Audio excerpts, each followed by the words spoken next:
So speaking of that, your daily routine, like you're still in good shape. How have you kind of modified that from being a straight up cage fighter to like just being like a regular civilian who's trying to stay in good shape? Like it's gotta be something mental for you. Yeah, no, I just gotta move. I got too much energy. I need to suffer, I guess. Like, cause I just make sure I get a sweat in a day. I usually I get a sauna a day and a cold plunge a day. So still grappling, still lifting weights. You gotta sweat a little bit to feel good. So like, I started noticing that about myself. Like my body just needed to get sweaty. Yeah, I agree. Just needed to get sweaty every day. And I feel like I keep saying that like we're almost like plants. Plants need like water and sunlight. Like we need like water, sleep, get sweaty. And then like that other category is like find it yourself. For somebody else, it could be meditation. Just find something that you know makes you feel good. Find your thing. Add that into the day. You already accomplished it. You're coming out the gate right in the morning, banging it out. You're already starting your day on good terms. And I've noticed for myself with the cold plunges that what's up, guys? We're here for episode 20. We got Hall of Fame UFC fighter Frankie Edgar, the humble savage, as we call him, the real-life Rocky Balboa. In the wrestling community, we've seen a lot of arrogance and a lot of guys that walk around like they really got it all figured out and they can't even hold this guy's jockstrap. So he's been in movies. He just got recently inducted into the Hall of Fame. He's a youth wrestling coach. He's a great dad. And this guy's got so much going on in his schedule, and somehow, some way, he showed up here with us today. So we have immense gratitude just sitting here with you, man. We're looking forward to chopping it up with you here for a while. So congrats on everything, and thank you so much for being here. Nah, thank you, man. Pumped to, have a little convo with you guys, for sure. It's awesome. Nice to get you in here. I've always, since I grew up, I told you, one of my first experiences with like high school wrestling was seeing you at the Super Regions when I was maybe coming out of 8th grade into freshman year. And you were like the talk of my family because everybody kind of knew who your family was coming out of Kenilworth and stuff. And you were always billed as like the toughest kid. And I mean, it holds true today. So having you here is real cool for me. Yeah, no, that's definitely Kenilworth roots. My mother went to Reilly and everything. So yeah, it's a close-knit group up there. Yeah. Different type of community, especially like in that wrestling world up there. Everybody is so tight and everybody kind of blue-collar community, blue-collar sport. Everybody was kind of involved up there with it. You'd probably like it up there. Yeah? Yeah, because you're so social and you can't help but to be social up there. Everybody knows everybody. So you go to a wrestling match, it's like the whole town's there. You go to dinner, everybody's there talking about what just happened. It's a special community. No, that's awesome, man. That kind of reminds me of like Bayonne when you guys were talking earlier. My family's from Bayonne. They moved down to the suburbs, and we used to say all roads lead back to Bayonne. Yeah. And it's the same thing. No matter where you moved from North Jersey or wherever, you came down here, you could always find people that... You guys were straight Bennies, though. Yeah. Yeah, of course. for a long time. I was a 2-year-old Benny, so, 2-year-old Benny. Still a Benny, though. I can see him like 2-year-old with the gold chain on. My mom's friends still say we live down the shore. I grew up in Freehold, so far from the shore. But once you cross that bridge, you're down the shore. That's it. 125 or whatever. When people ask where I live, I say the shore. Yeah, 100%. It's always going to be for me. That's just what I was taught. Yeah. But, I love the fact that, like, you stayed a townie in Toms River. And, like, I don't know what's in the water down there, but you guys have just been dominating sports for, like, decades on the youth level. I remember when I was in Pop Warner, we beat Toms River during the regular season. I was a running back. We practiced this toss pass all the time in practice. I would throw dimes. Threw one pass in Pop Warner against Toms River, pick 6, lost the game. My buddy Conrad went to college with these guys. The one kid that picked it off, they're still talking about it. I'm like, fuck, man. But, no, there's just been a lot of people from Toms River, like, outside of, like, just yourself that have had, like, immense success and, like, didn't forget where they came from. Yeah, no, it's like you say, it's like Kenilworth is. Toms River's obviously a lot bigger, bigger area. I mean, 100,000, I think it's like the 8th biggest town in New Jersey. Yeah. Sucks you in a little, but it's close-knit. We have three public high schools and, with Donovan, 4. Yep. So a lot of kids, a lot of competitiveness in Toms River, and good competitiveness in sports and whatnot. Definitely a little bad competitiveness too, Yeah, but that's everywhere. But it seems like you bring that good competitive edge because I see and hear how much you're doing, especially on the youth front, with kids that, like PD interacts with kids every day, and I see it because I go to his program and I'm at tournaments. You see a lot of real negative influences, and it's kind of, I love the sport of wrestling, but it's kind of a shitty sport. You bring out the worst in some people. You kind of treat it with dignity, just like him, and that's kind of rare too. Like, especially where you're coming from, you're super humble from what I hear. Now, I haven't gotten to interact with you much, but for people to talk about you and not have much bad to say, especially in that youth environment. That's huge. Yeah, I mean, I don't take myself too serious. You know, it's all about the kids. That's how I feel. You know, I'm a dad just like anybody else, and I want to see what's good for my kid. I just, you know, we just know a little bit more than other dads. So I want to share my knowledge with whoever wants to listen. And I love giving back to Tom's River. Obviously, we have a really good youth program there, and to see those kids do well, you know, I mean, you know, just to see kids from our area do well. Right. You know, in 10, 15 years, we'll be looking at, you know, an NCAA still rooting for guys from our area just because that's what we do. Yeah, 100%, man. Yeah, I remember that COVID season, Howell and Tom's River, we did some merger practices together. That was great. So I got to see you, Petalino. We were over at Shore Thing at the time.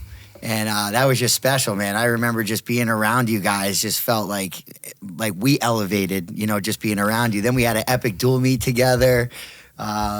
I actually saw Petalino, and he's got the shirt on the back with all the championships.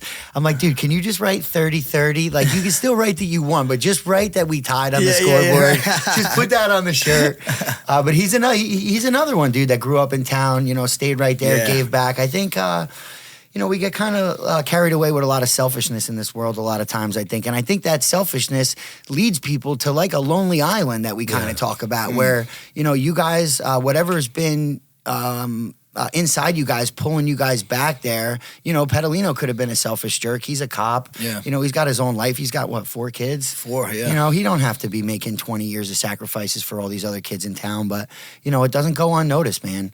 And, you know, it's a lot. It's a lot to be a coach, but be the youth head coach. Like Vinny's dealing. He's not the head. He's not the head anymore. He finally stepped down, I think, a couple years ago. But I mean, he did it for 20 plus years, and now he's volunteering his time in the middle school, and you know, he's worrying about where high school. You know, he's ready setting up stuff for his kids and for just everybody, all the kids in the community. You know, we have a lot to owe Vinny, man. He definitely, you know, Steve started that club, actually, the Tom's Wrestling Club. He started the Jersey Shore League and all this and handed it to Vinny. Vinny kept it, you know, obviously killing it. And now Striff has been, you know, taking over, doing a good job. So I just been able to help on, you know, as much as I can past 6-7 years now, because Tino's been going through it, which is our last year pretty much in it, you know, which is kind of, it you know, blows my mind that it goes by that fast. And, but it was an amazing ride, super fun, you know, Saturday mornings, it's tough getting up early, but you know what? I wouldn't switch it up for anything, you know?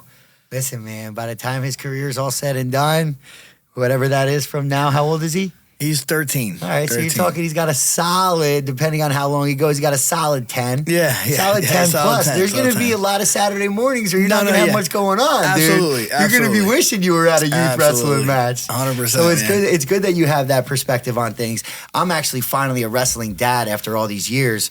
I've been saying I've been coaching OPKs, other people's kids, and I kind of had to take my own advice on a lot of situations. And my son was in the B League Jersey Shore this year.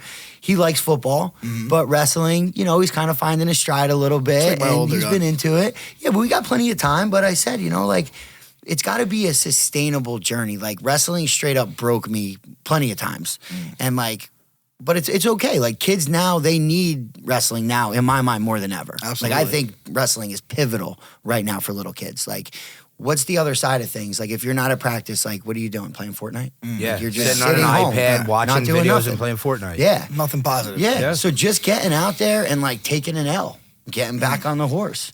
You know, that's why I like those Saturday mornings for him in the B division, because he's pretty much 1-1 every Saturday. Yeah. Sometimes he's a hammer, sometimes he's a nail. But either way, he bounces back and you keep working. That's something you always preached. And me and you kind of aligned on that philosophy. Like, my kid is 6 now.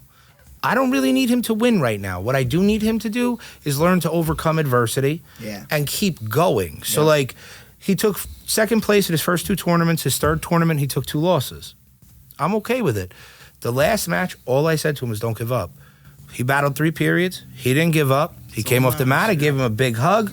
I'm good, but I'm lucky that I had Pete as a role model for me and guys like Zach Cunliffe. Because I'm like, you know, you get caught up. It's and everybody easy wants to get caught up. Yeah, and like, I could get caught up with some of the other parents I see that are over the top at 6 in my mind. Bro, I love my kid no matter what. I just want you to have skills for later in life. So wrestling teaches him that accountability. There's nobody to blame out there. Either you worked hard enough or you didn't. You got beat by somebody better or you didn't. It's on you. And I love him no matter what. But right now, we're not concerned to win. Yeah, some of these conversations get wild. I was at the Santa Showdown, And I was just kind of walking around taking it all in and listening to some of these parents and these coaches talking to these kids. I'm like, dog, you're missing the It'll boat. break some of these missing kids. the boat, bro. Man. There ain't no prize money in 3rd grade, baby. Let's keep this thing rolling, dude. It's all right. Like, relax. Telling my kid from day one, it's not about winning. It's about wanting to win and trying to win. As long as you try to win the whole time, it doesn't matter about winning. Yeah. You know, dude, I've loved watching his journey and his battles with D. Jesus. Yeah, man. Like battles, those two man. just great, been battling for great years. goes, man. Yeah. We got a really good group in the shore. You know, We do. you don't have to go far to find a good match. Wow. This was great. You know. Yeah, it really is. There's good levels of competition all over here. And Yep. I've realized that, like, you know, Max is young, so he's been at Pete's, and the kids in there are great, and they work well together, but then we bounce to Predator, and he gets some good rolls in there. Then we hit, you know, he got a couple Devo matches at Freehold. He did really well, but he had good matches. There's good kids rolling around everywhere, especially once you get older like Mace or, you know, once you work through the ranks, Zach's kids are seeing all kinds of competition around. And, you know, it's nice to be able to just to not see my kid wrestle somebody who's a complete novice at 6. Right. And he can get that work. Yeah. Yeah, you want to see him both ends. You want to see him kind of get pushed and maybe be the, like you said, the hammer and the nail, you know? That's why those Devo leagues, I think, are great. They are good. Gives the guys kind of comparable, you know, competition. Learn, do the stuff they just learned. You know, my daughter is kind of doing the Devo stuff now, which is wild. I never thought that would happen, but how old is she? She's 9. She's 9, so she just started. Just did her first tournament in Lacey this past weekend. How's she like it? She likes it. She likes it because her friend does it more so than anything. Cool. They do. They have a girls' league in Wall. Yep. 1 day a week, so she does that. It's not like a super intense practice or anything. But, you know, at that level, I'm like, yeah, when you come into elite with us, and you know, she'll go. I don't want to force her. So if she pushes it, we'll do it all. It's pretty tough as a wrestling dad, though, no? Because last year was my son's first ever, like, matches. Like, he'd been going to practice for years, but it was his first time getting on the mat. And we was at the Shannon Showdown, and we're driving home, and I'm not telling him any of this stuff, but in my head, I'm like, all right, we can go to club, we can go to privates, we can go to the state qualifier now, blah, blah, blah. Like, all he wanted to do was, like, play Madden. Like, that's all he thought about on the way home was, like, getting home playing Madden. I'm glad I didn't just brain dump all this stuff on him because he probably would have been like, dude, shut up. Like, stop talking about wrestling. But you know those Zanetti guys at Wrestling Mindset? They got a lot of great stuff that's derived to parents. And I think the parents need to listen to guys like you and some of these talks at practice. Like, they got to kind of listen up a little bit, because I've been saying for a while, like, just picture elite. The kids are all in the room. The parents are in that parent room. Right. A false narrative can be created for an hour and a half during practice. Steve doesn't hear what's going on. The kids don't hear what's going on. They just created this false narrative. Now they're all in the cars with their kids talking about everything that just got cultivated out of the parents' room. Yeah. And it's almost like, yo, parents, we're going to sit all you guys down. Everyone in the short conference, we're going to sit you guys down, and we're going to tell you do's and don'ts. And what I like about Zanetti and these guys, what they're saying is, one of the things I talked about, like the car ride home. If I didn't watch those videos, I probably would have just brain dumped on them and just been like, let's go get privates, let's go here, let's go there. But instead, he said that you shouldn't. Now, it's vague, and I think it depends on the kid, but his point was like, don't bring up wrestling unless they do. Right. And like, don't try to like tell them what they did wrong either. Like, let them kind of start the wrestling combos without you, because we all know kind of like what it feels like when an adult, or like we know what it feels like when you lose on the way home. Absolutely. Like, the last thing you want to do is hear your dad say shit, especially if your dad didn't even wrestle. It's like, bro, well, yeah, you don't even know what you're talking about, dude. Like, so I think, for a lot of parents, keep your mouth shut, because you just don't know what it's like. You've never been there. You don't even know the technique that he did or what he did wrong. Right. And then even for guys that like us, we know maybe too much. And but I don't think I think we're doing our kid a disservice if we don't say anything. 100%. You know what I mean? You gotta say so. You gotta figure it out. And figure it out. It was good. Tino, my son, he's very emotional, like very, and he's getting in control. You know, every year better and better and better. Yeah. So I've had a lot of practice with him. I feel like, you know, and you know. And I'm a little emotional too. You know, I definitely go off the hammer a little bit too much. And you he's know, a little mirror of you at the end of the day. Right, exactly. So it's been a learning experience. You know, I didn't start out the best, you know, dad coach. Sure. You know, and I'm still can probably get a little bit better at it. You go from a cage. now. You go from a cage to a youth coach. Yeah, I mean, that's a tough transition. Yeah. I had a tough time from a Division III college wrestler to coaching at Freehold Township High School the very next year. Yeah. Like, I was acting like a freaking barbarian. Right, like, yeah. You know, like, and I think I said it on here one time, but there's a coach that's been around. I don't know his name. At the time, I think he was coaching at Jackson Memorial. And I was like 23 years old, wrestling this kid, Sean Burns, that went on to win states that same year. And he like tapped me on the shoulder and he's like, dude, chill out. And I'm like, what? Like, oh, you know, all like meathead, like, whoa, what's going on? And then like, as I kind of took it to heart at first, and then I was like, he's right, dude. Like this kid, what the fuck? He doesn't need a grown ass man fucking riding him on top. Yeah. People putting his face in the mat. He's got states in 3 days. Yeah. Well, I'm not helping this kid out. And I'm glad that guy said something to me because, and I'm glad I was open-minded enough to say, oh shit, you're right. Yeah. You're right. Like you're not being a jerk to me. Like you helping gave me me out. sound advice. So now I could kind of see that young testosterone young coach trying to relive his career through a 17-year-old. And I'm like, yo, dude, Chill you don't out. need that. You don't need all that right now. Let's build him up. Yeah, but a lot of people don't have the cognizance to take that step back and realize like that's good advice. Like you're trying to live through this Especially kid when you're instead young. of for him a little bit and mentor. And it seems like both you guys kind of have a similar page that you're reading from where you're both, it seems, are staying pretty humble, are really good influences. You're trying to walk a fine line. I mean, you both, I mean, in different capacities. I mean, obviously you've reached an amazing level, Hall of Fame UFC fighter, Petey coming out of a D3 wrestling program. You guys have experience that most people don't have. And you're able to pass that on calmly. It's hard though, Frank. You're so right. And like it is hard. You and know? like you coming out and like saying that, hey, I'm still a work in progress. Yeah. As a dad, like that's huge, dude. You've only been a dad for 14 years. Yeah. Or 15 years, Yeah. right? It's Got a not long like road still to you've been go. doing this forever. Like No. you're still plugging and playing. And you know, I've only been a dad of a 15-year-old for, you know, for 6 months. You know what I mean? It's like 6 months of it. I'm dreading having a 15 or 16-year-old. I know me and my son are going to be in my backyard fist fighting. I know what's coming. Don't set the narrative. Nah, just because like he doesn't really back down, Max. Like Max is super stubborn and a lot emotional. Again, So like that little mirror emotion of you though. Yes. So but if you're giving him the reflection, then you could also give him the reaction. Yeah, but that's the problem. Like I'm always on. All day, every day. I'll be confrontational if the situation dictates it. I'll be calm if the situation doesn't. And he kind of feeds off that. That's why I'm trying to better myself. That's why I've done the magic mind, the mushroom stuff that Dave says. I'm trying the cold plunges. We're doing meditation. And I've come, in the weeks we're doing this, Yeah, you come a long way. I've in come a 20 very weeks. long way. Yeah. Now, I'm not going to say I'm trying the cold plunge. I'm going to say I'm doing it because before you said it's not you are doing it or you're not. I'm doing it. There you go. I'm trying to get there. The sauna kind of is much more peaceful for me, much easier than the cold plunge. The sauna's nice too. But I'm trying to find a way to correct me right now so that we don't get to that point when he's 15 or 16. Because, I mean, I'm assuming he's going through some changes in life and he's growing, he's feeling all those hormones. And, like, it's got to be tough. It's got to get combative at some point. I just feel like you can't lose sight of the fact that like we were 15 once too. Yeah, but Like, that's the problem. I know when I was 15, I was all kinds of fucked up.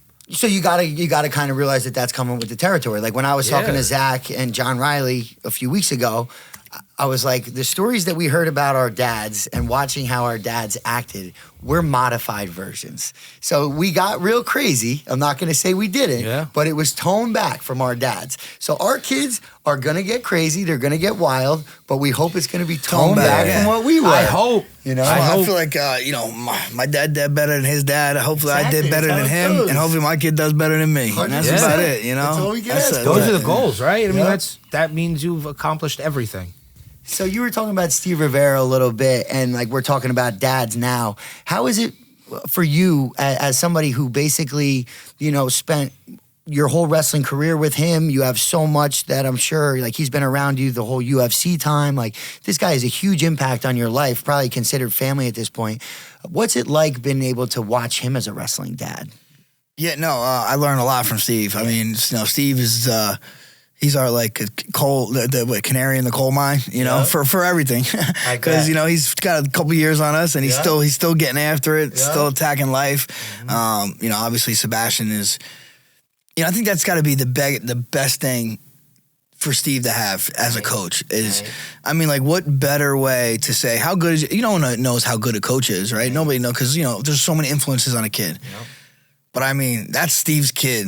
And that's probably the best wrestler he's ever built, you know, and he had a big part in that. He still has a big part in that. Yeah. That just goes to show you what type of coach Steve is. Not person. I mean, you don't need accolades. Steve's an amazing person. He's an amazing, what he's done for the community is second to none. I mean, generations of kids. I think he's been open for over 26 years. And, you know, the elite, it's not like it's really a close-knit thing. Like, you know, like he's really close with all his members, you know, from my generation all the way to this generation. Yeah. And just to see what he's done with Sebastian and what he's doing with the next generation. I mean, he coaches my kid now, which is wild. And, you know, when Steve's around and he's in the corner next to me, that's the calmest I'll ever be in a corner is when he's next to me, you know, because I have that much faith in a guy. And he's got a calming effect on you. Yeah, yeah. He knows how to turn that common effect into a different effect too. I'm sure. He knows how to play the controller. But yeah, in the moment with wrestling with my son, I mean, he's next to me. I'm like, all right, we're good. Yeah. You know? That's amazing. That's amazing. But yeah, I mean, to see where his son's at. I remember when Sebastian was really started finding his stride in high school. We had like a dual meet. I was coaching at Howell. We had a dual meet against them, and you know, he was young. I don't know if maybe he was a sophomore or something, but he was just flying around the mat. He's like 3 moves ahead of everybody. And I'm like, oh, this kid's special. This kid's going places. Yeah. You know, but like you never know because you never know how sustainable it's going to be. Like that's been my thing. Like it's like, okay, yeah, you're crushing it at 15. Like, are you about this life? Yeah. Like, are you like, I feel like he's the unicorn of like how you want it to play out. Right. Like, yeah, but that's a big influence of Steve to be able, point. I mean, he could have burnt him out. He could have been too hard, too easy. He found a little bit of a recipe that worked for them. Mm-hmm. I almost feel like I'm almost thinking like putting like Steve Rivera's blueprint into like a binder and just be like, here, this is what I did. Yeah. This is what I did. Turn the next page. If you're struggling, it's in chapter 4. Like that's where it is. Yeah, we've been there. We got around that. We know the answers. Yeah, he's been through so many different situations through. I mean, even, you know, he was with me through my whole UFC career. You know, he was at every UFC fight week and fight night. So, you know, he got to see all that. And then just, you know, his own son's career, Vinny Delafa's career, you know, all these people see it all the way through. And, yeah, he's like an encyclopedia when it comes to that stuff. I'm sure.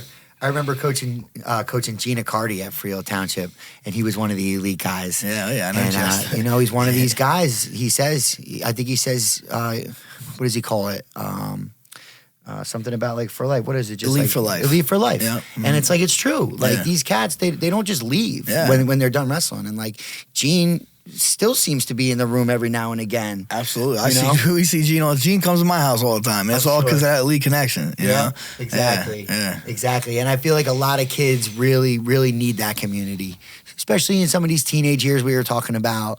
Like you got a lot of downtime as a regular high school kid. Like I played 3 sports in high school, which I thought was kind of too much.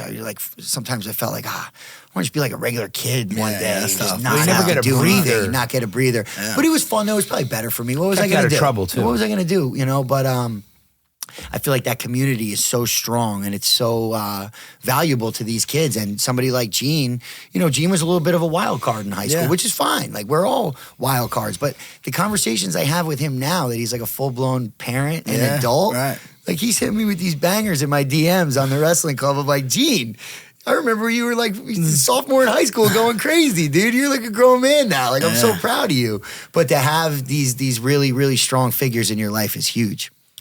Well, it sounds like Elite provides a lot of long-term relationships and support. More than just wrestling. Yeah, and that's what I was going to say. And that's kind of what everybody needs. Like, all right, so as a wrestler, you had that support.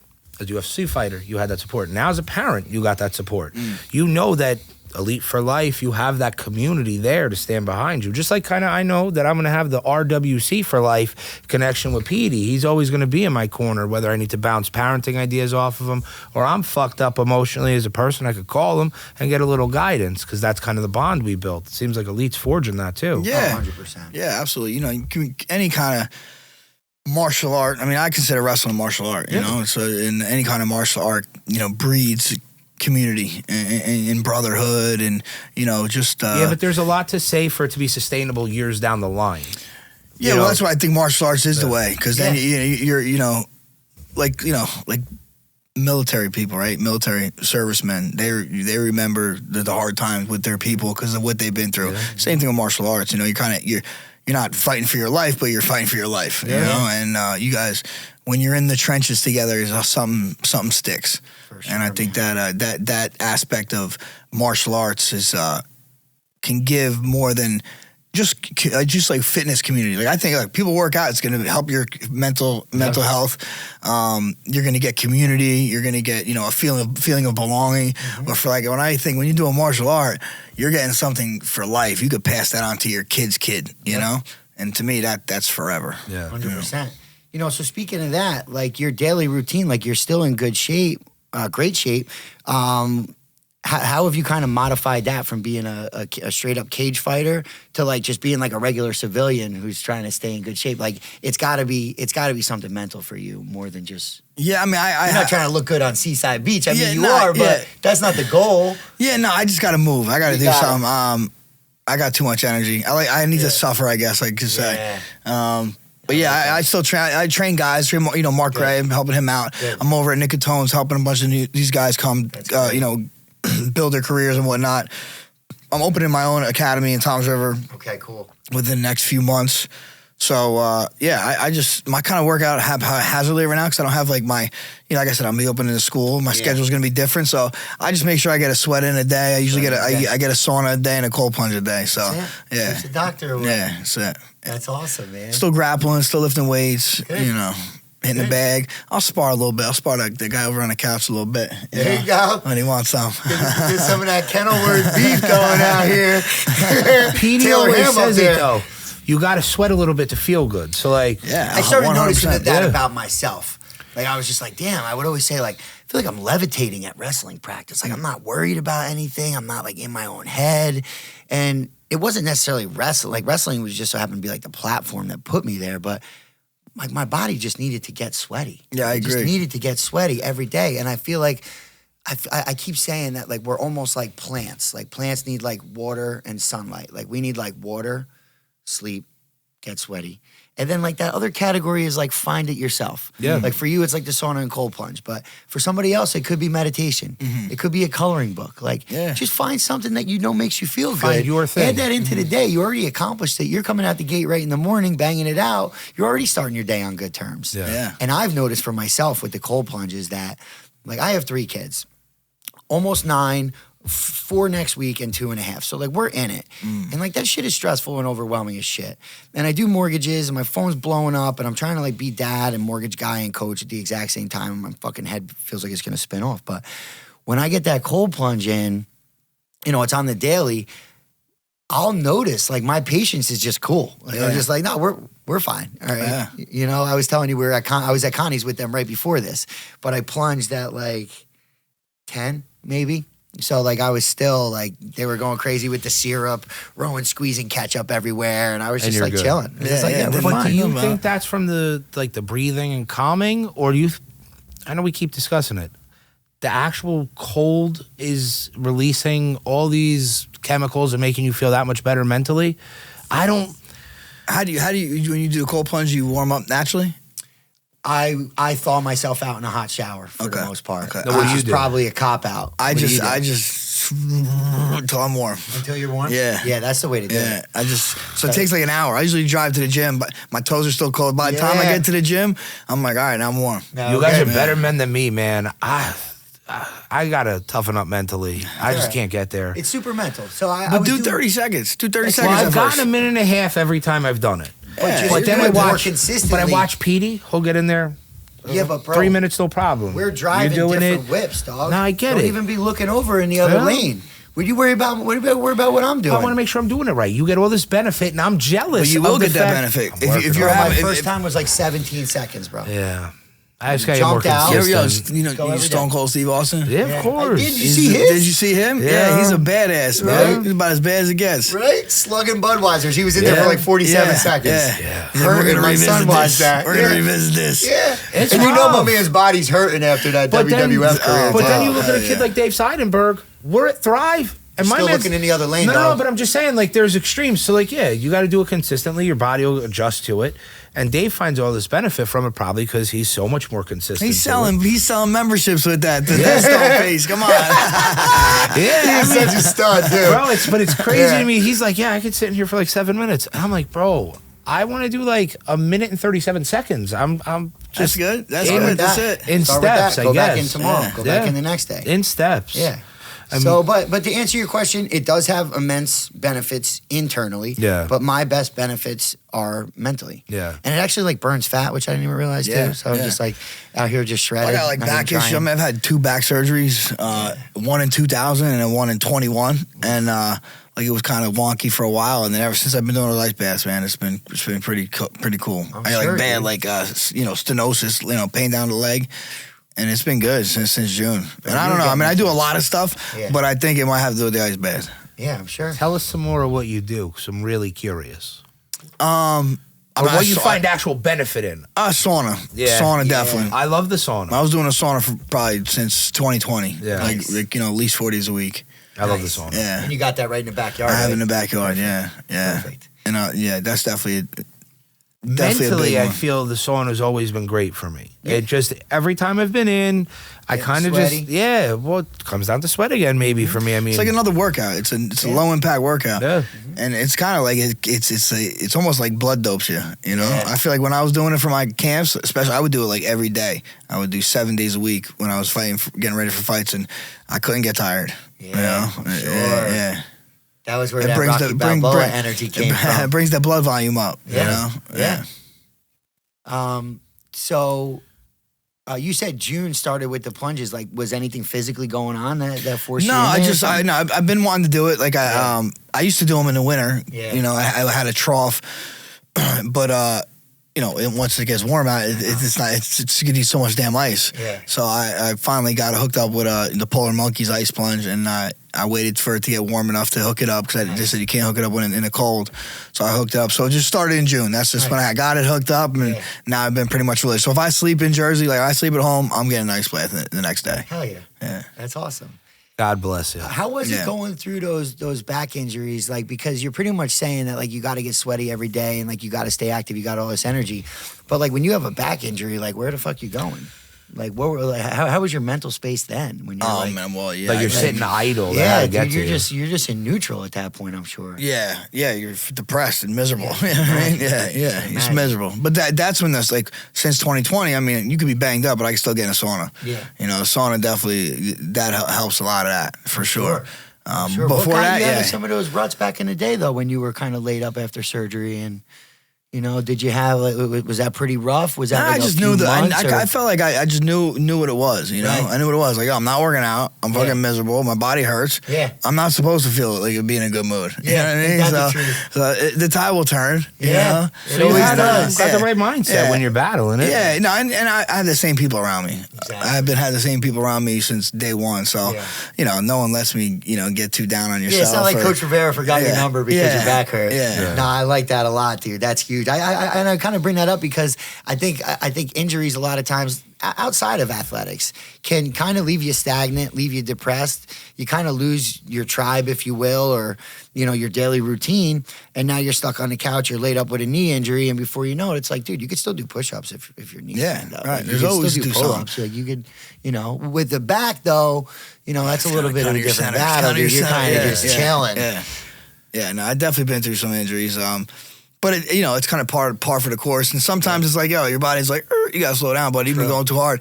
I was never a guy to take much time off. So maybe it was my body kind of just let me know. Forcing you. Put the brakes on. Forcing you to hit the brakes. Yeah. Are you paying for that today, you think? Like now, not listening to your body as much as maybe you should have? Like you said, you never took much time off. Like, I mean, yeah, probably, but I don't give a shit, honestly. I get it. I get it. Like, that's my old man, my stepfather, he's fucking limping around. He was a plumber his whole life.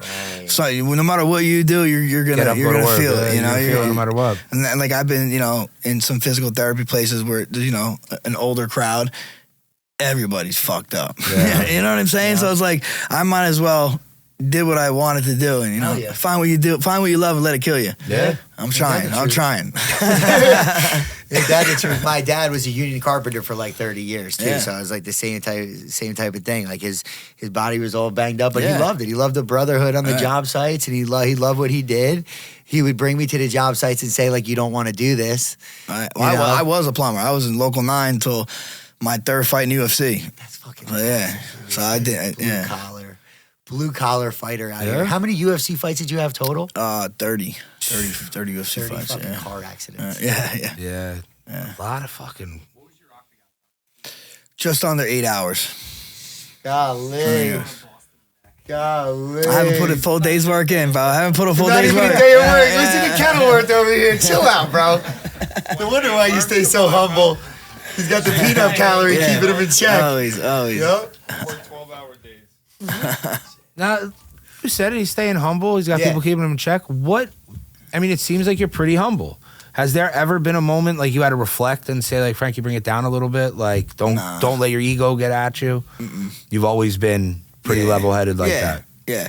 I lost a lot of times. You know what I mean? So I lost a lot. So Keep you in check. yeah. And like I said, the same people around me from day one. So, when I was winning, when I was losing, always the same people in a hotel room. That speaks a lot about you, too, because you never changed up on the people that came up with you. So even when you reached pinnacles of success, you never turned your back on your foundation. You never sold out and brought other people in just because you were a massive success. Yeah, man, I'm just a small town Jersey Shore kid. You know what I mean? So I don't think I'm, my shit don't stink. I was never that guy. But that's admirable. Never that a lot of people, they're ego driven and shit gets to them, and they'll, leave their day ones behind for somebody who's around for a good moment that doesn't really experience the bad. So I'm sure you've had ups, downs, and side to sides, and you kept the same people around that kept you grounded. Those are the people that made me feel comfortable, the people I trusted. Not that I don't, I've met other people throughout my life and added people in my circle, but yeah, it's pretty much, pretty the same people from day one. That speaks a lot about the person you are, though. Yeah. That's something I'm trying to figure out how to keep doing. Because, I keep a real small circle. And everybody says I talk to all these people, and a lot of people talk about me or whatever, because sometimes I can do good things in town, whatever. But I never really expanded my inner circle too much until, I got with Pete. I brought Petey in because me and him connected specially. I just want good, genuine people around me that if I'm fucking up, they're going to say, kid, you're fucking up. You got to get it straightened out. Or if I'm doing good, they're going to tell me the same. So it's kind of the same for you, but I want to improve bringing people in a little bit more. Yeah, I feel like I'm not that good at making new friends. I feel like all my boys that have been my boys since day one that, saw me picking my nose in second grade, those are the peeps that, they've been through the whole ride. Dude. They know me. They know how I roll. Good and bad. They got nothing but love it. for me regardless. I got nothing but love for them. Sometimes, just between business and everything, you try to, meet some new people, and it's just you're not my guy. Dude. You don't get it. It's like you're working for a friendship. Yeah, or maybe you just don't quite align all that well, which is fine. Yeah. But I was like, shit, man. It was actually recently when I was down at Zach's house. We were having real life talks, and I'm like, damn, dude, I got a great group of core friends. I don't need to go out fucking making new friends. My friends are just fine. Oh yeah. Yeah, it's like being on an island a little bit. I'm good on my island with my people, and it sounds like you've been pretty content with who you surrounded yourself with. For sure. You're a good judge of character. Got a good group. It's an extended group. Friends of friends, or you're a friend of my friends, stuff like that. But it's I can't complain with the people I've lived my life with, for sure. Awesome. That's awesome. Now you probably got the youth sports crew, some people that you might not have known or coached with, or your friends with their kids. That's pretty navigate too, because now I have to associate with the kids my son is doing sports with. I have to associate with their parents in some capacity. We're having play dates, we're at practice.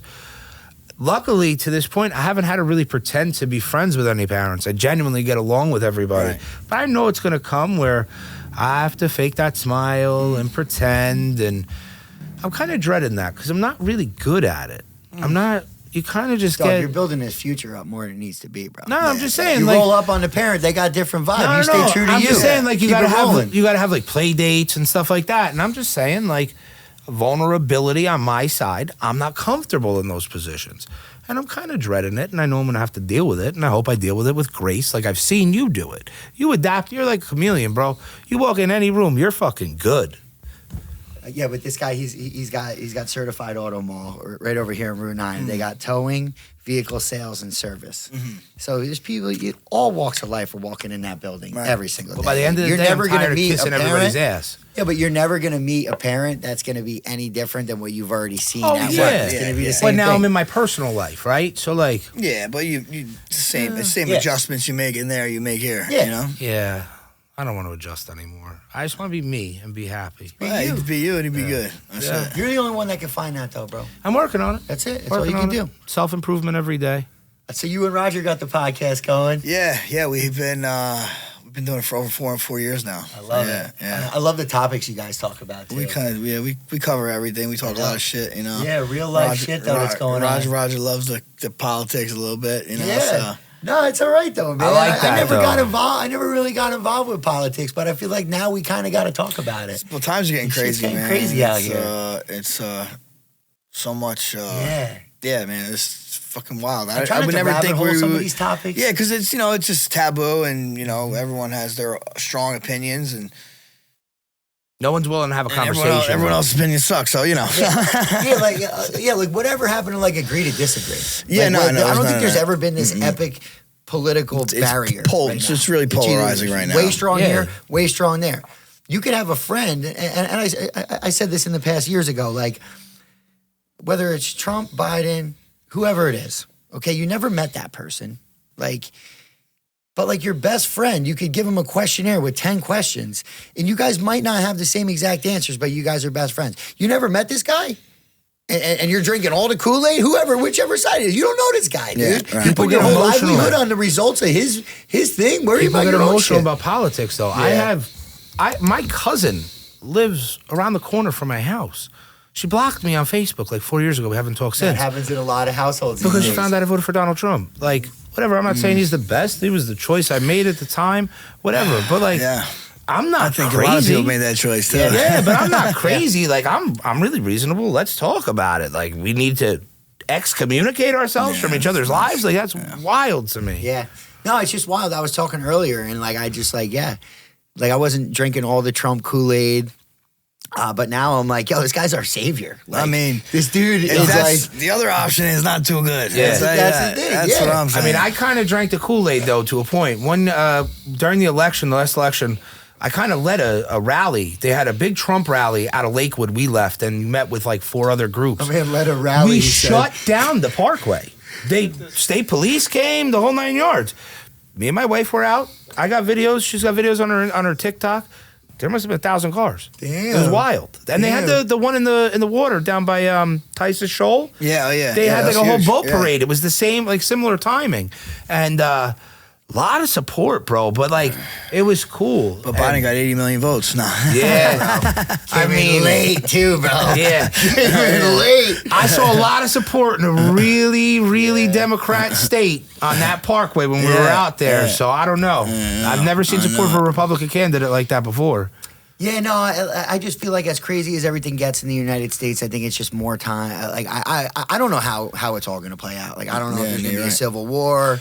Like I don't know what's going to go down. How do civil wars work nowadays? Like back then it was north-south. Now you Right. have like this state versus that state, then that state versus this state. But I know, but you even the states are divided, so Yeah, it wouldn't even right. go down like that. It's like Right. you either grab a blue It's gonna shirt be or a like red shirt and find municipalities it, fighting each other, figure bro. it out. Yeah. It's wild. Well, the problem is we have like a 2-party system. That's the problem. True.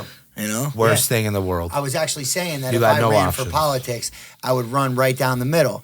And whoever I was talking to was like, "Yeah, but you won't get any money." I was like, "Oh shit, you're You're right." not gonna So be able I to won't. fund I the gotta pick a campaign. side. Yeah, you're not They gonna be force able you to to fund pick a the Well, side. RFK, that's what he's kind of running down the middle. Yeah, I like somewhat, him a lot. you know? Yeah, but it's tough now. I mean, they hammer home that 2-party system, and it's so competitive financially. What are you going to do? You're going to kind of, if that's what you want, you got to kind of sell your soul a little bit. Oh, yeah. Pick a side, and this is what it is. Yeah. You've given up the best interests of the people. For sure. But yeah, the topics that you guys talk about are hilarious. Yeah, we go in. Rogers, he's a very opinionated dude. So yeah, it's fun. It's fun. It's Plus, funny how like, you bust guys his kind of balls go all the back and time. forth Yeah.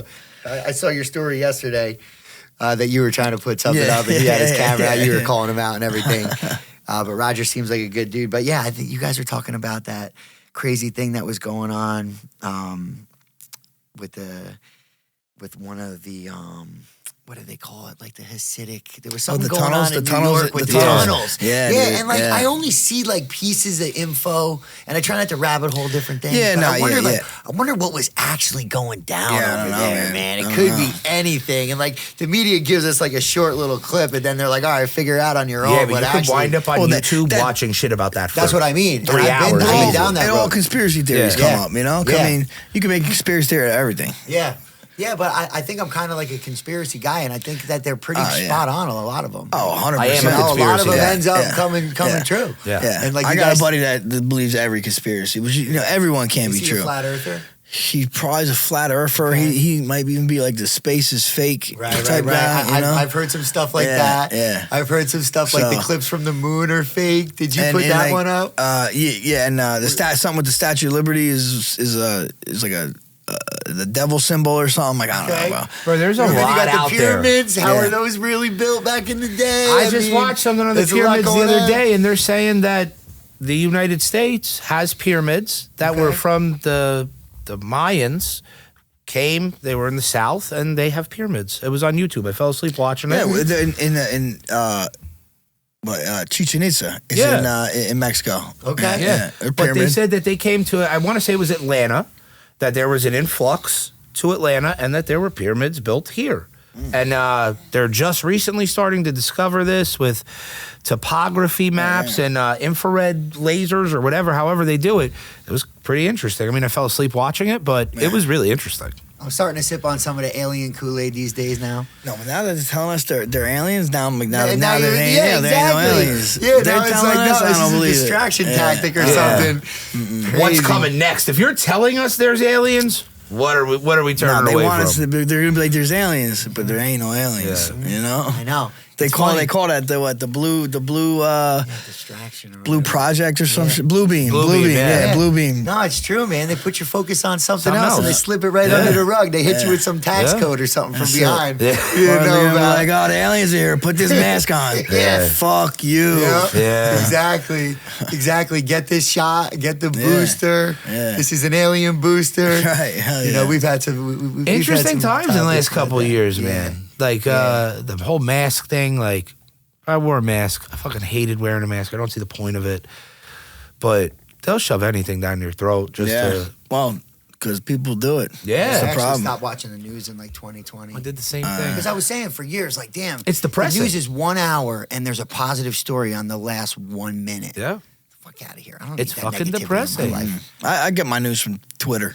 There you go. Just like certain people on Twitter, and that's That's it. it. You know. Oh, yeah, Tucker Carlson has been, like, the one that I kinda You follow see on his where he's stuff. at now? Yeah. He's interviewing Putin. Yeah. That's pretty wild. He's getting him. He's putting himself everywhere. I saw him. He was in Yeah. Canada recently. He's crushing it. yeah. Yeah. He's Kind of worried about him a little bit though. Like yeah. he's freelancing right now. He's going to Russia. Like, bro, Yeah, but be that's careful, dude. We need you around. Like, That's don't kind be of like the pinnacle of what Yeah. his world is, like True. with being a journalist. Yeah. I mean, That's the whole idea. What's better than going to Russia? To Oh no, enter- it's amazing. I'm just worried Yeah. about the guy. No, you have to be. because he doesn't have I think any he's, fear. I think he's in more danger in American soil than he is over there. You're probably right. You know? You're probably right. Yeah. You're right. Interesting times, bro. But he's figuring it out. I mean, he had to adapt, all that shit with Fox and whatnot. And, he comes out stronger. He came out on top. And Yeah, that's what that he did. deal seemed like. 100%. He said no to some big time money. Yeah. Patrick Bet David offered him, I think, like 200 yeah. mil or something. He's like, nah, I'm good. You And know, he's doing his thing. No one answered to except him. It's making him happy.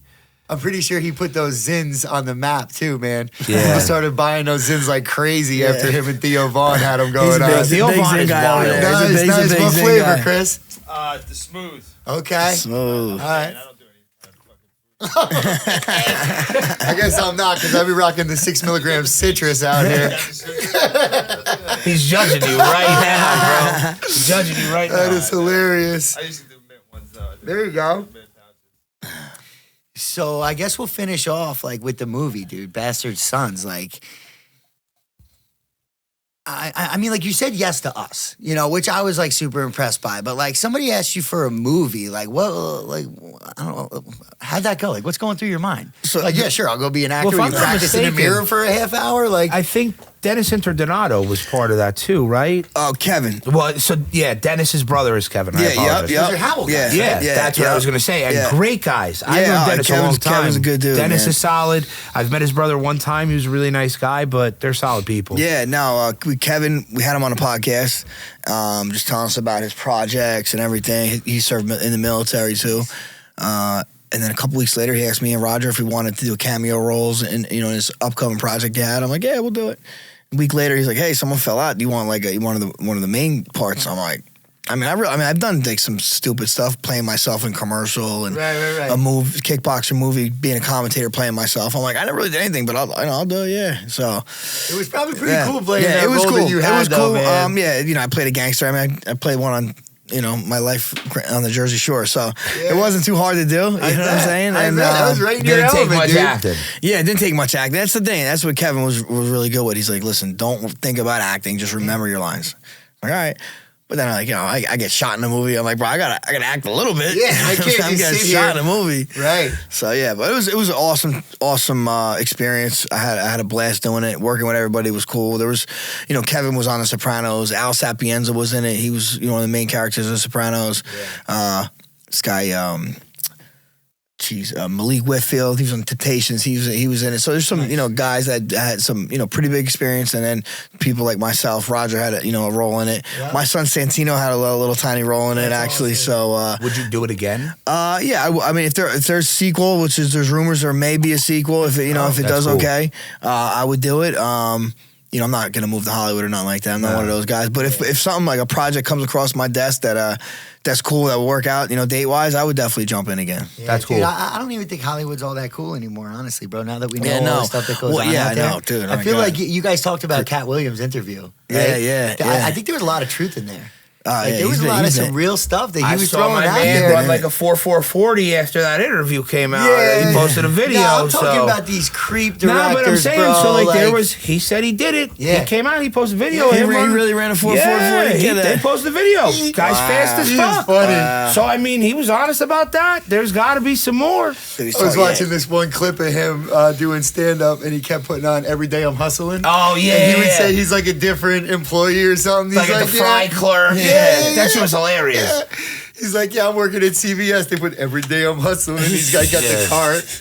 He's like, I got $75 in my account, and he's got the cart going. Cat Williams always been that Yeah. guy though. He's always been. I mean, for me, incredibly funny. I mean, Yeah, I he's just always hilarious. liked him. Yeah, he's hilarious. Yeah, but like you guys were saying, like I wonder, like, was he keeping all that bottled up, like to get on that platform with Sterling Sharp, or were you just? But I mean, what? Not right too long time? ago. Not too long ago, people think he was crazy though. Like, Yeah. he's crazy. He's But now losing his I think- mind. I So think now I- he's saying he's pretty much he was never on drugs, right? Yeah, that's I what mean, that's you what know. he said. Yeah, Yeah. He took the premise that this was Yeah. like a cultivated thing because Right. he, didn't take $50 million from Harvey Right, right, right. Weinstein. That's why I think And there's a lot of truth behind Yeah, that. I'm crap. sure Yeah. there's definitely truth to Because I that. think everybody's kind of has their blinders off now, or for the most part, people are able to kind of. got to see it for what it is. Unless you're just like on one side and you're not open minded at all. Yeah, those people. Yeah, you're nothing never really will- going to change nothing them. But if will. your mind is kind of open to this stuff and you've already heard some things, and he's just kind of like solidifying what we've already heard about. Yeah. Yeah, right. You know? Coming from a Yeah. person that walked, That was there. walked among them. Yeah, he's straight calling people out Hell that yeah. day too. Bro, said- it's pretty wild. He is nuts, Some of man. the He shit, is nuts. like, I don't even know if you could make that stuff up. Like, I don't know in any world where I'm sitting there like, yeah, I mean, Harvey- he's a comedian. He, I mean, if Yeah, anybody but could he put his own little flair on yeah, it. but like, yeah. are you gonna? I mean, embellish maybe. Yeah. But like, you're sitting there talking about, yeah, they offered me $50 million, but I had to blow this guy in the back for this movie. Like, I'm not. I don't even know if I would. They if hear that. They do hear these things though, so I wouldn't be surprised. That's what I'm honestly. saying, I wouldn't like- be surprised. That's- Yeah. Yeah, it's That's gotta my be. point. It's gotta Yeah. be. At least in some levels, there's got to be a lot of truth to it. For sure. I don't know where it ends. So you got the UFC gym coming up pretty soon. Did you Well, find a location yet, or? It's Frankie going to Edgar be a gym? Frankie Edgar Iron Army Academy. Yeah, it's going to be on Route 37 in Tom's River. Good. Keeping it Yeah. in Tom's River. Yeah, You love it yeah. over there. Yeah, I'm not going nowhere. Good. You know, Home You base. know, Some too much- wrestling over there, or what? We'll see. We'll see. Yeah, it's gonna hard not to. You know, What but about a little recovery lounge? well, We'll see. That's I'm trying to mat this thing, mat the hell out of this thing. I'm gonna have a 20-foot floor cage in there, like 12 tie bags. Probably have like a 2,000 square foot mat area, another like 1,500 square foot mat area. Wow. Yeah, it's gonna be a nice little spot. How was it trying to find a location and A everything? pain in the ass. I mean, it's still a pain in the ass. It's crazy, man. Like it's in Tom's River, so many places are open, but nobody wants to budge on prices. I mean, they'd rather keep them empty, which is weird to me. But that's from like a tax thing. Yeah, like they'd rather write off a loss. Right. Well, Take a lot of these shopping centers are owned by major corporations. That's they right. don't need. I need the income. Right. They need the write off. Right. So it doesn't matter to them. But I don't know how that's balance their legal. books. It doesn't incentivize business whatsoever. Yeah. If anything, it's hurting communities. Well, I know. Just look at Howell. Drive up Route 9. There's a bunch of shopping centers, empty storefronts. You've been looking for a place for forever. Right. How many storefronts are empty still to this And day? they won't budge on price. No. Yeah. Nuts. But yeah, we got a good spot. Good location. Let's go. Hoping to start, doing some build out within the next couple of weeks, and April. That's sick. Get it rocking and rolling. Yeah. Yeah. That's sick. This guy can't stay in neutral, bro. He came off the movie. He's like, "What's next?" Yeah. No, I'm sure this has been building for a while. Yeah. But I think it's always going to be like, "What's next for you?" Yeah, you gotta do something. gotta man. get- Yeah, but gotta keep it going. What's he gonna do? Sit home and do nothing? No, I mean, I that's think it's where shit amazing. goes haywire. Yeah. I mean, thankfully for my kids wrestling, because that's been keeping me busy, man. I got three kids wrestling now, so yeah, Nice. I'm all over. Nice. Good, bro. I don't know, man. Maybe Tom's River East be calling you to be the head dog. I don't know. See, I don't know if I'll do that. I will help anybody there, but I don't know, be the head guy. You know what I mean? I'll help anybody there. Heavy lies the crown sometimes. Yeah, no, I just, You don't need that commitment. well, yeah, because, my guy will be there for 4 years, and then after that, I want to chase him in college. You know what I mean? So, 100%. I've been saying recently, when it comes to young head wrestling coaches, like when I say young, I mean kind of like around our age, their shelf life seems to be a little bit shorter than like we once saw, like the guys before us. Right.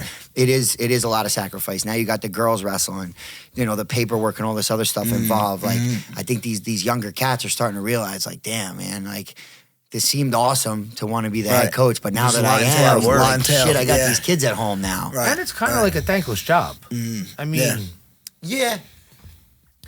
Yeah, it is. But, like you were saying earlier, it is also super rewarding. Like, you show a kid a move, you see, not even through the wrestling, Yeah, but you changes see their that you lives, change man. his but life. you get the like, same level of reward Yeah. in that sense by volunteering to teach some kids some stuff instead of taking on all the weight that comes with being a head coach. Like, look at For what, sure. Look at what you do. But I think there's a little bit of like ego and different things involved. Like it's got to be hard to just pass the torch. Oh, like, yeah. you've been at it. Hey, this is my thing. I've been at it for X amount of time. Kind of Who the hell defines is who this you young are. punk trying Yeah. to take my thing? And it's like, dude, we ain't trying to take it. Yeah. We're just trying to add a little bit of whipped cream on it. Expand. Put That's some it, sprinkles man. on this thing, man. That's it. But you could make the impact without taking on all the responsibility of being a head coach sometimes. 100%. Which is, I wish I knew that a little younger. I didn't need to take on all the responsibility to make an impact. But It's all right. ambition is ambition, and here I am. And I can Ambition say is a that- good thing. Yeah, it is. But listen, you were ambitious in your career. You've made it to the top, and now you're able to relax and make your impact on your terms. You don't Yeah, have to be a head for coach. sure. You get to show up and do your thing. Yeah. Yeah. So did you actually did you have like the Hall of Fame dinner and all that stuff No, yet? no. They just when is announced that I'm that? getting inducted. I think in June. Okay. In June You out gotta give in a Vegas. speech? I got How to you give a feeling speech. about that? I'll be Unfazed as prepared. always. He's I'll be gonna be prepared. prepared. I'll I'm be sure. prepared. But yeah, I don't like doing speeches. I mean, gonna be I don't practicing like in the speeches. sauna, paper covered in sweat. Yeah. I don't know. They're telling me that they have speech writers that could help me out and stuff. So I don't know. I think I'm gonna do it myself. I think I'm gonna do it myself. I don't Yeah. think that's your Yeah. style. I think you just go with your own style. Whatever Yeah. you say is going to be friggin' awesome. Yeah, and it's going to be. who really sees it anyway, too. You know what I'm saying? So it don't matter. No, I was asking you that because I've officiated like 3 weddings, and I'm way more like a worry ward than you are. And like, dude, I'll get up there. There's like literally 200 people there. You fought in front of like millions of people watching. You would think that the fucking president is showing up when I have to officiate these weddings, bro. I'm nervous, sweating, knot in my stomach, practicing nonstop. Evan was at the last one. I like stuttered a few times, and then like it was over with, and I was like, "What the fuck was I so worried about?" Like Wasn't that nobody bad. even fucking listened. Yeah. They wanted the rings to get on their hands. They would kiss the bride, and everybody wants to party. Yeah. Like, That's it. yeah, That's Just it, get through the yeah, speech. but it's just That's it. building up. It's building up. Some of those Oh, yeah, speeches man. gets to be a lot. Definitely has some speeches. I mean, I still do it. I did it one this summer. I spoke to like some Fortune 500 company, you know, for their Feel kickoff. nervous about that? Oh, always sweating. I was literally sweating. I'm in the middle of it. I'm like, dude, is it hot in here, guys? Jesus. As big of a stage as you've been on, you still get nervous like that. Yeah. Because I mean, I'm not fighting. If I was fighting, I probably wouldn't be nervous. If I was fighting one of the guys in the suits, I'd be like, all right, let's go. Yeah. But talking, a little nervous. Yeah. Surprised. I mean, you carry yourself really well. You seem confident in who you are. Yeah. You do a good job. I mean, you gotta fake the funk sometimes, right? Yeah. How many Hall of Famers do you think there are total now? Like how many? I'm 19. Damn, that's serious. Yeah. Dude. You remember watching back in the day when there was no weight classes and shit? Oh yeah, Tank Abbott. Yeah, I watched UFC 1 or 2. I remember 1 or 2. Yeah, my buddy's house. Had some of the Gracie brothers back then. Hoist was killing it. No weight classes. The rules were a little bit more sketch back then. I don't know if you could bite. No, you couldn't bite, or you couldn't. There were like 3 rules. Gouge the eyes. Everything else free game.